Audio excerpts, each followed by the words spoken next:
Hello everyone, welcome back to the channel. In today's video, I'm going to show you how to make your friends list private on Facebook using the mobile app. It works on iPhone, Android, and Samsung phones.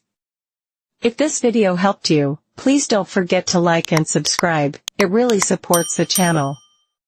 Let's get started. First, open the Facebook app on your phone. Now tap on the menu button. In Android mobile, you will find the three-line icon at the top. On iPhone, you will find it at the bottom of the screen. Once the menu opens, scroll down a bit. Tap on the settings icon to go to settings. Here you will find many options. Click on the settings icon. After that, scroll down until you find the section called How People Can Find and Contact You. From there, tap on How People Find and Contact You. Choose whatever here means you can also choose to send friend requests to your friends and no one else. Now click on the back icon.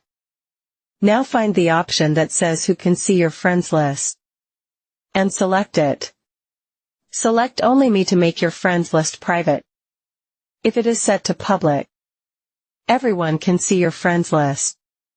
But selecting Only Me makes it completely private. After selecting Only Me, tap on Save. And that's it, your Facebook friends list is now hidden from others. If this video helped you, give it a thumbs up and subscribe for more useful tutorials.